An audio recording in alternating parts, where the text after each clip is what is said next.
Good morning, you guys. Glad you're here. Thanks for joining us. If you're new, we're glad you're here. If you're not new, we're also glad you're here. Thanks for being with us at Midtown today. I want to start our time this morning with a little contest. Those of you that know me in the room know I'm just a little bit competitive. I love games that have winners and losers, and so I have one of those games for us today. Here's how it's going to work. In a moment, I'm going to have my friend Luke, who's running the slides. By the way, Luke showed up early to serve behind the scenes today. He's using his time and energy to do that. So give it up for Luke for serving for us, and for, nice. And truly for all the people that serve here at Midtown. Guys, none of the stuff that we do outside of this community to love our neighbors, none of the stuff we do to love one another here can happen unless all of us are a part of it, unless all of us are serving and giving of our life. So know that that's true. That's a thank you to everyone who serves and also an invitation for you to be a part of that as well. Okay, so in a moment, Luke, he's going to display an image on the screen. As soon as that image goes up, your job in the room is to blurt out as quickly as you can who you think the creator of that image is. Make sense? And just so there's real stakes here and real competition, because I like stakes and competition, I will buy a coffee and a snack, or if you're a tea fan, whatever it is, for whoever gets it right. So I'm going to be standing up here listening. You're going to blurt it out as quickly as you can. It's a treat on me for the first person to get it right. You guys with me? All right. So with a coffee and a snack on the line, Luke, put the image up. Oh, it was close between Chris and Sarah, but the strength with which Sarah said it, I think, she crossed the finish line still strong. So Sarah, congratulations. You are the winner today. I owe you a coffee and a snack. And everyone else in the room, you guys are losers.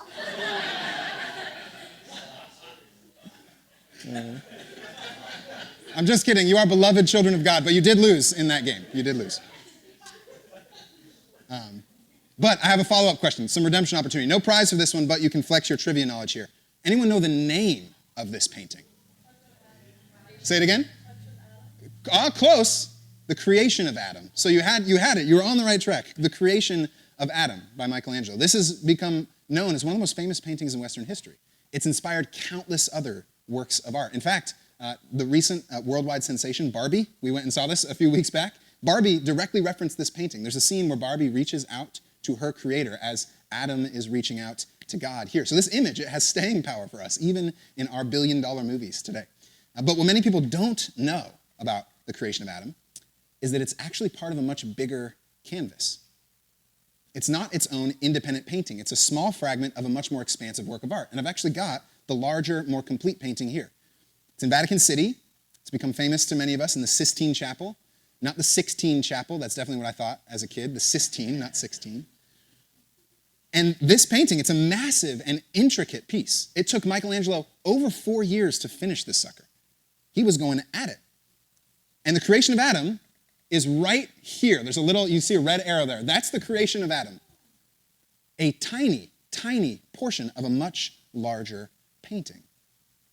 And the image itself, it's beautiful, it's striking, but its real magnificence comes into view when you see it in the context of the whole.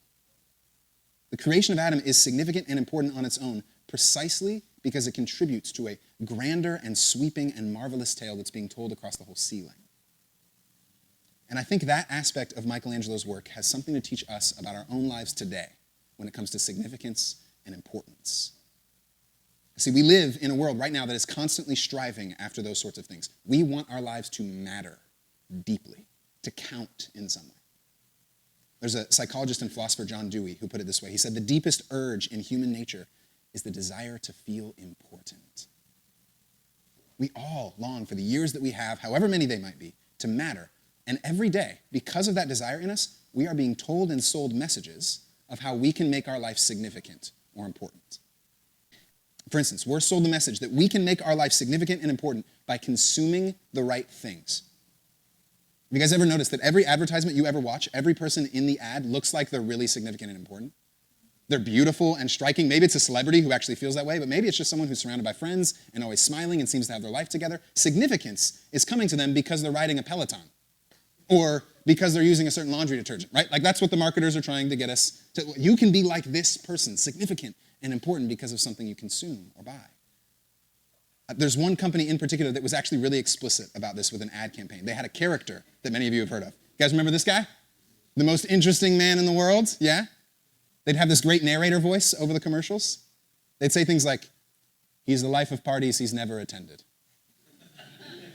If he were to mail a letter without postage, it would still get there. When he drives a new car off the lot, it increases in value.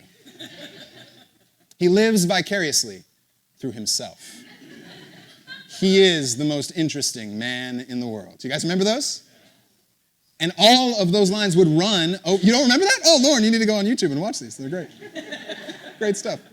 Those lines would run over footage of this Latin man who's striking and handsome. He'd be sewing his shoulder up and making jokes to people while he did. Or he'd be cliff diving in some rural place. Or he'd be speaking languages to people in rural jungles that he shouldn't otherwise know. He was just really interesting, really significant, really important. And then in every ad, he'd look into the camera at the end, he'd say, I don't always drink beer, but when I do, I prefer Dos Equis. Stay thirsty, my friends. Now, humorous, hilarious, I love those ads, but do you see what they're selling you subtly in that humor? They're connecting significance, importance, interestingness to drinking a beer.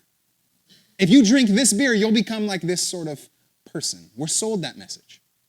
Over and over in our lives, we're told significance can come when we consume the right things, and it's not working. We are the wealthiest nation in the history of the world, and yet we also are showing record rates of hopelessness. Our lives don't seem significant. They don't seem to matter to us. And if it's not that message, we're sold other messages. Messages like, you can make your life significant by living out some ethereal American dream. So finish school, and then get a job that you're passionate about that makes a difference in the world, but also that same job has to have reasonable hours and good health care and nice paid time off. Right? And then find a husband or wife that is gorgeous but thinks you are the most important thing in the world. And then have 2.5 kids with that person. And then get a convertible and a golden retriever and a house with a picket fence. Your life can be significant. Just obtain that elusive American dream.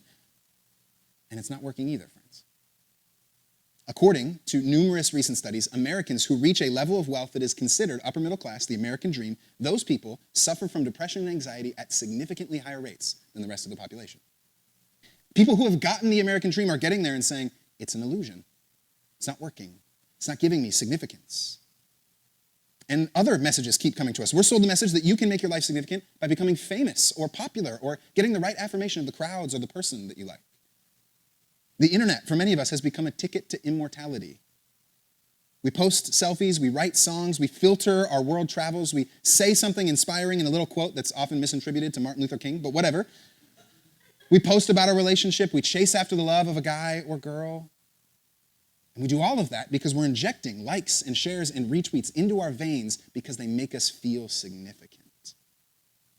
And once again, we're left miserable afterwards. Increased internet usage is directly linked to increased risk of depression, codependency, loneliness, and hopelessness.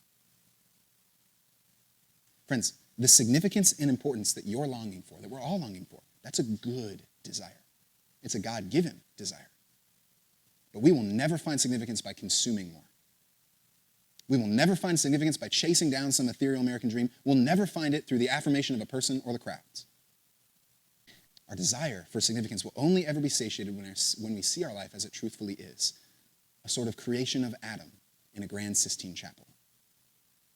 That is, we need to see our life as small but beautiful and magnificent and part of a grand cosmic story of redemption and restoration. Each and every one of us is a painting to be lived out, a marvelous work of art, intricate down to the smallest detail. And we're intentionally designed and placed where we are as we are. But each and every one of our paintings gains significance because it's part of God's grander story, part of his Sistine Chapel of salvation. That's what the scriptures are telling us over and over and over. We are infinitesimally infinite. That we are given significance in our smallness. And that's one of the main reasons we've created this teaching series here at Midtown. We're calling it Character Matters, and we're actually exploring the book of 1 Samuel in our Old Testaments, and we're paying close attention as we read through it to the character, or lack thereof, shown by the people in the book. So figures like Hannah or Samuel, Saul or Jonathan or David. And in every instance, what we find, the repeated theme that we find is that the thing that matters most in our lives, the thing that gives us significance and importance in our lives, it's not constant striving after greatness. It's not constant consuming.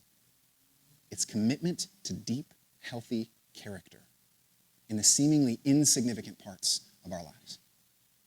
Over and over again in 1 Samuel, we hear stories of seemingly unremarkable people in seemingly unremarkable places who play a critical role in God's grand story of redemption.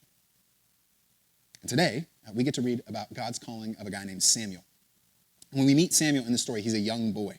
In many ways, he's the last person you would expect to play a significant role in the story. And it's the character that Samuel shows, living into his calling in a seemingly small and innocuous way in his life, that leads to ultimately change the course of history forever. So, if you have a Bible, friends, open it with me to the book of 1 Samuel. This is near the beginnings of your Bible, if you're flipping there. We're going to be in 1 Samuel chapter 3, and we're going to be reading the whole chapter together here. 1 Samuel 3, starting in verse 1. If you don't have a Bible, by the way, that's okay. The word's going to be behind me on the screen, so you can follow along there. 1 Samuel chapter 3, starting in verse 1. Now the boy Samuel was ministering to the Lord under Eli. And the word of the Lord was rare in those days. Visions were not widespread. And at that time, Eli, whose eyesight had begun to grow dim so that he could not see, was lying down in his room. The lamp of God had not yet gone out, and Samuel was lying down in the temple of the Lord, where the ark of God was. And then the Lord called, Samuel, Samuel. And he said, Here I am. And ran to Eli and said, Here I am, for you called me. But he said, I did not call. Lie down again. And so he went and lay down. And the Lord called again, Samuel.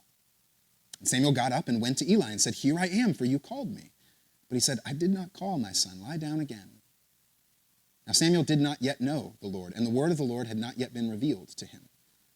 And the Lord called to Samuel again, a third time. And he got up and went to Eli and said, Here I am, for you called me. And then Eli perceived that the Lord was calling the boy. Therefore Eli said to Samuel, Go and lie down. And if he calls you, you shall say, Speak, Lord, for your servant is listening. So Samuel went and lay down in his place. Now the Lord came and stood there, calling as before, Samuel, Samuel. And Samuel said, Speak, for your servant is listening. Then the Lord said to Samuel, See, I am about to do something in Israel that will make both ears of anyone who hears it tingle. On that day, I will fulfill against Eli all that I have spoken concerning his house from beginning to end. For I have told him that I am about to punish his house forever for the iniquity that he knew because his sons were blaspheming God and he did not restrain them. Therefore, I swear to the house of Eli that the iniquity of Eli's house shall not be expiated by sacrifice or offering forever. And Samuel lay there until morning.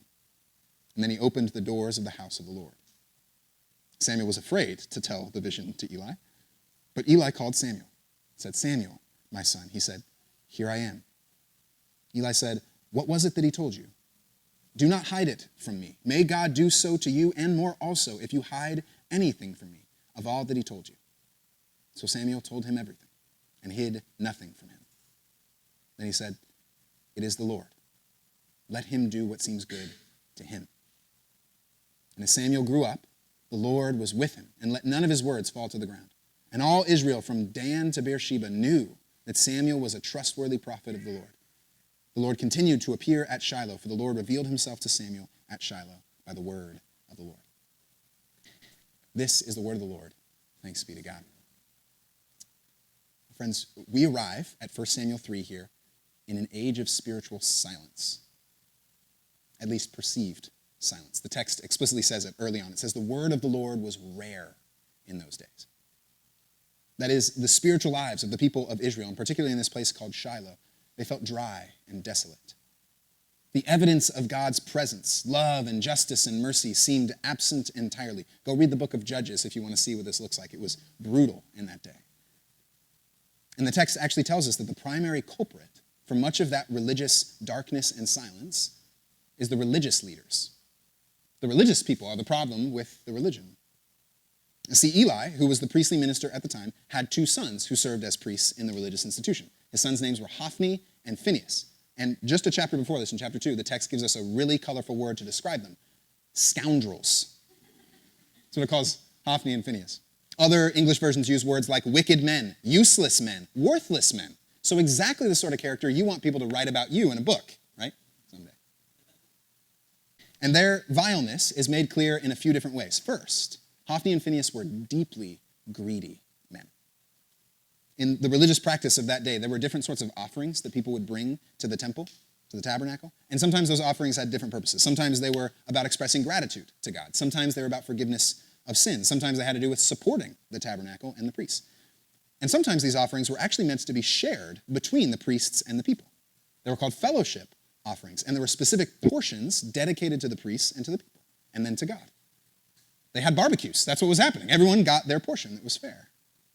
But in the case of Hophni and Phinehas, they ignored all the rules about what everyone should get, and they took more than they ought to. They would violently coerce people into giving more than they should, or they'd take more than was fairly allotted to them. There's an Old Testament scholar named Walter Brueggemann who says this humorously, or describes this humorously. He says that Hophni and Phinehas had forks for the offerings that were bigger than regulation, taking more than they should. And so they were greedy with the things that people were bringing to the tabernacle, but it didn't stop there. They also were taking advantage of women who volunteered in the temple at that time, who served there. They leveraged their power as priests to coerce female volunteers into sleeping with them. And so spiritual abuse informed physical abuse, and there was no one, including Eli, who was holding them accountable. The very people who claimed that they were doing their work out of love of God and love of others were actually in it for themselves. The very people who were supposed to be the bridge, the connectors to God and the people, they were actively contributing to moral and spiritual decay in their people. So it's no wonder the word of the Lord felt rare. Because distance from God in the leaders begets distance in God from others. And that sort of corruption never really happens in our day, right? I mean, our religious leaders are always above board. No, this truth of Hophni and Phinehas' behaviors, it's repeated over and over in our time today. Embezzlement is a common practice today in the American church. There's a recent study of one particular denomination that found that 1 in 6 pastors embezzled money from their church in some form.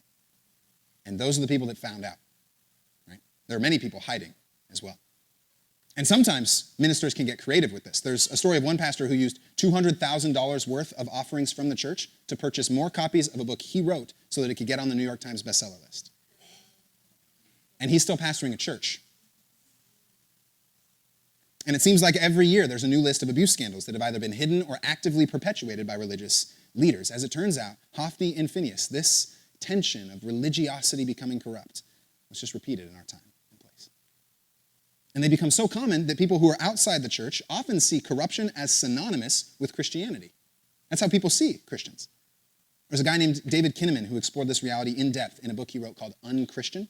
He referenced a bunch of polls of people ages 16 to 29 in the book. And he asked about their perception of Christian religious spaces. These are some of the stats. Only 16% of people polled in that age group said they had a good impression of Christianity. And that number plummeted to 3% when you talked about evangelicals. 85% of those polled used the word hypocritical to describe Christianity. And so the result in our day today is similar to what it was in 1 Samuel. For many people today, it seems like the life and the love and the word of God is gone, nowhere to be found. And people are leaving the church behind altogether. In the last 25 years alone, more people have left the church in America than people who entered the church during the First Great Awakening, Second Great Awakening, and Billy Graham revivals combined. For many of us, it seems like the word and character and life of the Lord is rare in our own time. But friends, here's the remarkable thing about this passage. That sort of spiritual silence is only the first verse. This religious and spiritual corruption is only the beginning of the story, not the end of it. See, it's precisely into this season of spiritual darkness and silence that God speaks most powerfully. Corrupt religion can't stand in the way of God's truth and life. Injustice and abuse can't stand in God's way of justice and healing. When it feels like God is most absent, it's precisely then that God calls all of us into new life. It's always in the dark of our ordinary lives that God calls us into new beginnings. That's always how it works. That's how God works. Remember the stories from the scriptures. It was in the dark of a barren family and idolatrous culture that God called a simple man named Abram and sparked a new beginning for all of history. It was in the dark of oppression and slavery that God called an ordinary shepherd named Moses and sparked a new liberated beginning for Israel. It was in the dark of shallow and deluded faith that God called the simple desert fathers and mothers to embody the kingdom in a new way. It was in the dark of the lackluster 13th century church that God called an ordinary boy named Francis to spark a new beginning by rebuilding the church and its care for the poor and the marginalized. It was in the dark of the church's complicity in Nazi Germany that God called an ordinary pastor named Dietrich Bonhoeffer to be a force of countercultural commitment to Jesus. And it was in the dark of American and Christian segregation and racism that God called an ordinary minister named Martin Luther King Jr. towards the new beginning of justice. God always speaks when it's darkest. God always speaks when the institution has been corrupt. He brings new life in those places. And I believe that God is doing that for each and every one of us ordinary people today, right now, in our space, in our time. I believe God is calling us to participate in new beginnings for the poor and the needy in this neighborhood through Midtown. I believe God is calling the skeptic and the deconstructor and the wanderer in all of us towards a new beginning of faith and hope. I believe God is calling us to new beginnings of hope in our grief, new beginnings of forgiveness in our brokenness, new beginnings of passion in our apathy. He's calling all of us towards that right now in this room because that's who God is, light in the darkness, in the silence. But in order for any of those new beginnings to happen, we've got to be people who hear it and respond. We need to become people like Samuel, who live into the calling that God has prompted in us. And so I think there's a few things we can learn from Samuel in our own time today, how we can become people who embody this new beginning from God in our own time. We learn that Samuel lives into his calling by doing three things. He's attentive, he spends time in the right places, and he's willing to be shaped by God. He's attentive, he spends time in the right places, and he's willing to be shaped by God. First, Samuel is attentive. And that's made obvious to us actually by a contrast in the story. You may have noticed this subtle detail. Early on in the story, Eli, who's the priest, Samuel's just a boy serving, Eli's the priest, and the text says that Eli's eyesight began to grow dim. Did you catch that? And at first, that seems like a throwaway detail, right? Oh, he's just getting old. But remember, there's no throwaway details in the Bible. These ancient authors put every word in there intentionally. And what we find is that over and over again, Eli's lack of physical sight is directly connected to his lack of spiritual insight. He's missing God all over the place. Remember in chapter 1, Hannah comes to the temple and Eli sees her praying but confuses her. He doesn't have good sight. He's not able to see that she's praying, and so he accuses her of being drunk. He doesn't realize what God is doing in and through Hannah, and he has to walk back that statement. And he's overlooking all of the corruption in his sons. He's not able to see what it's doing to the temple, what it's doing to the society. And now, even in this story, he's unable to attend to the lamp of God. That's why Samuel has to do it. The priest's job was to make sure that the lamp of God, which symbolized God's presence looking over the people of Israel, they had to keep that thing lit all the time. But he can't see it, so he has to have Samuel do it. He has lack of spiritual insight that's connected to his physical sight. He's remarkably inattentive to the work and voice and presence of God. And look at how Samuel is contrasted to Eli. He's lying down in the temple, intentionally near those lights, spending time near to God. And then, when God speaks, he springs out of bed not once, not twice, not even 3 times, but a 4th time. And so the contrast between Eli and Samuel is hitting us over the head with an important truth. Samuel is able to hear the call of God because he's attentive to the voice of God in his life in ways that others around him might be missing. His eyes, his ears, his heart are on the lookout for where God might be speaking and leading him. And if we're being honest with ourselves, we're often more like Eli than we are like Samuel. We often don't approach our days with this sort of attentiveness of what God is doing in and through us. Instead, we're consumed with activity or work that gives us tunnel vision to our neighbors in some way.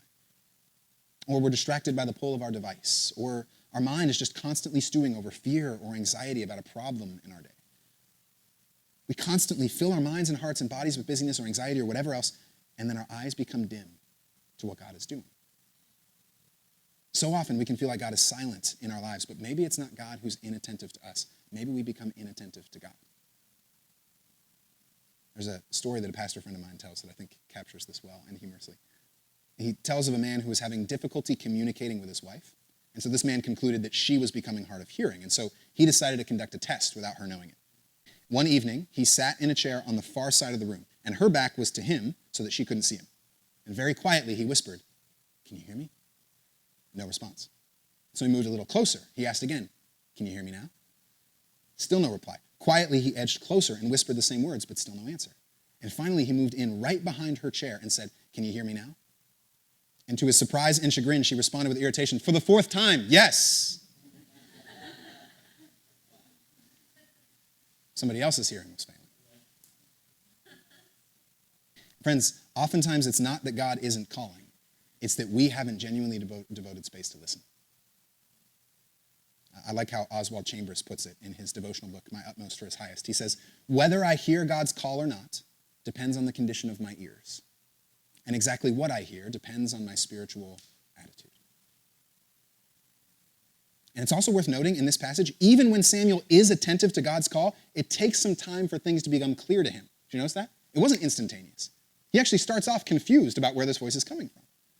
It's not obvious to him that God is calling him to do something or to be something. The calling takes time to understand. That's a crucial detail in this story. You guys, God's calling to us isn't fast food. It's not a drive-through. Spiritual depth and life with God takes ongoing, regular engagement because that's how relationships work. You don't get to know the tendencies or the passions or the tone or the desires of someone on a first date, by and large. That takes a lifetime to fully cultivate.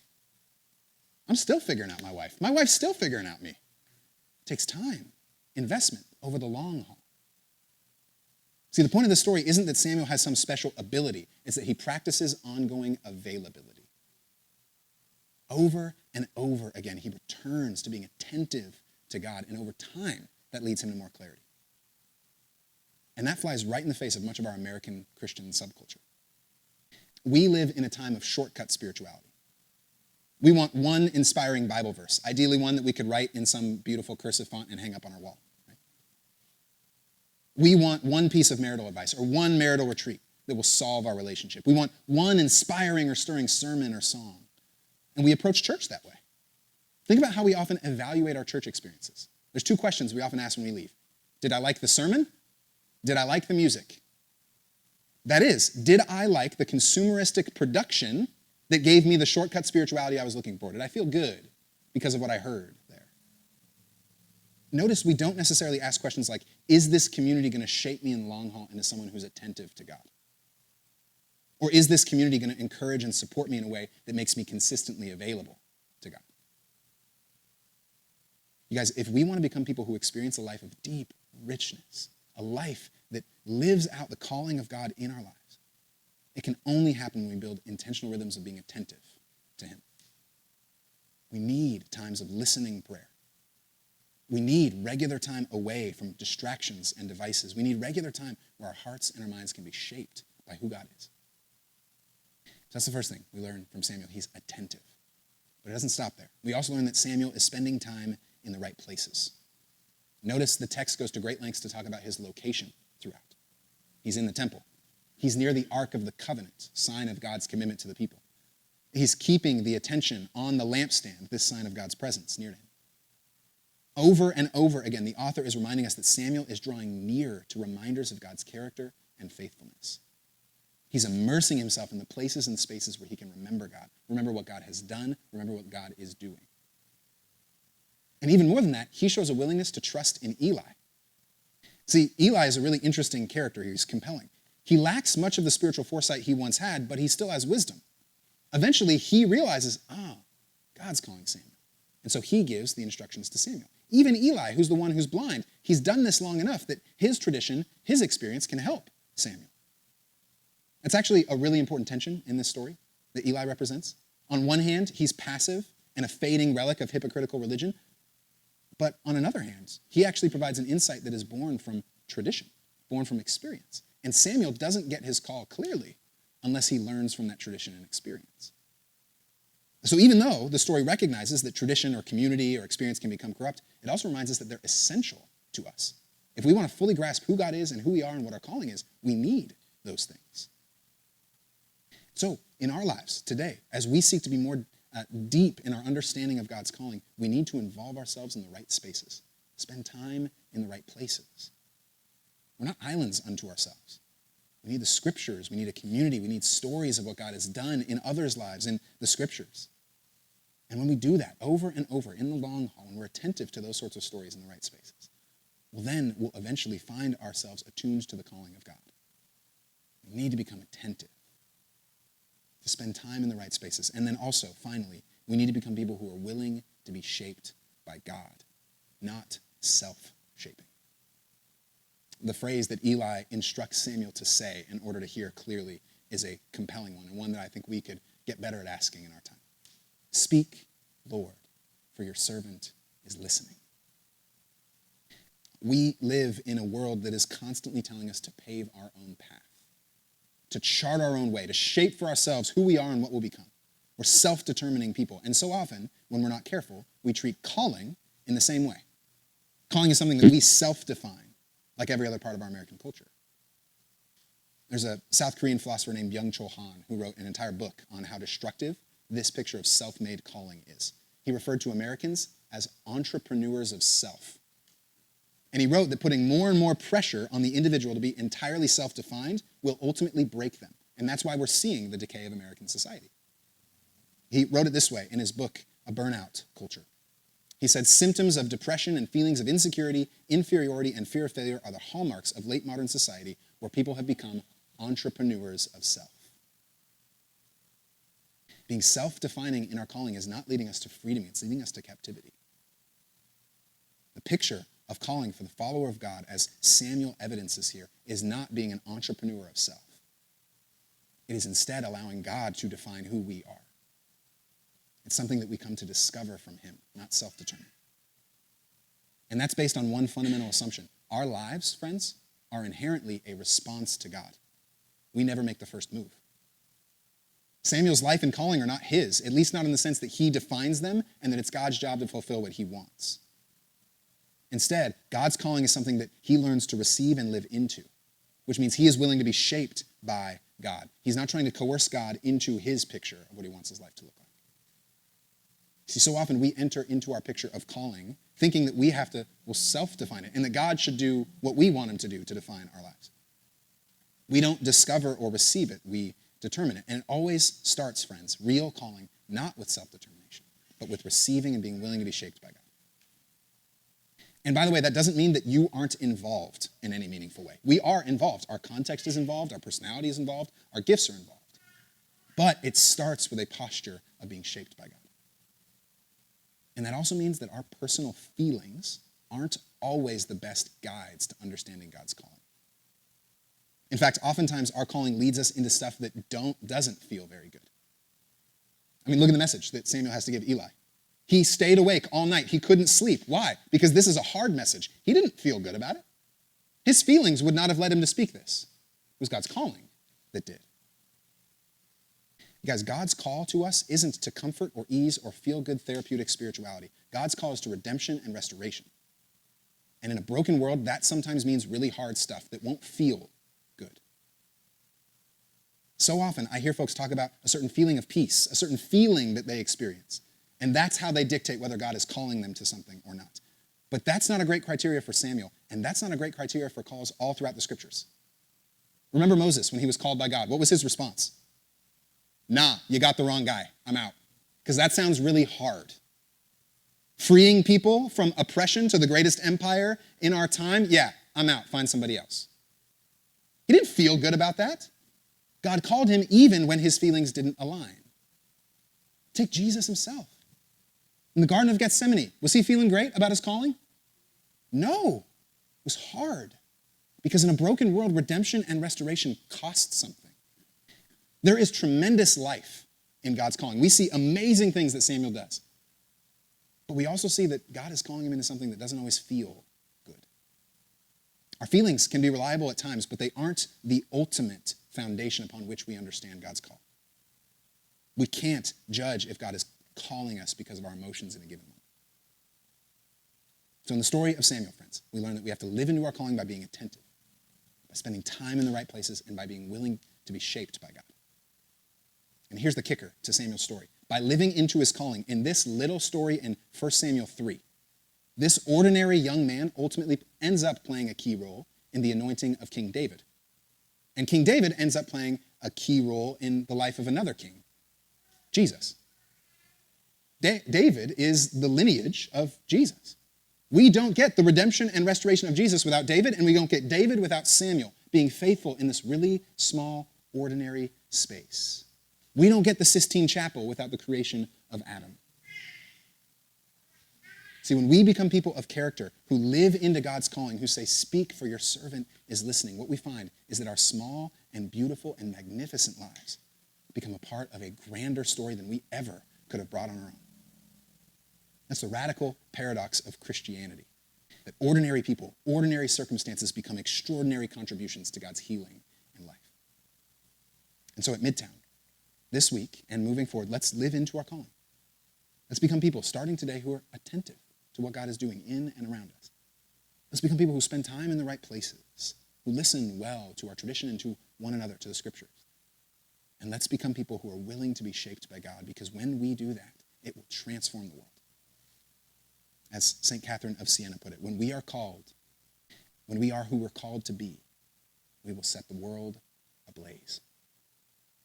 Let's pray. Thanks.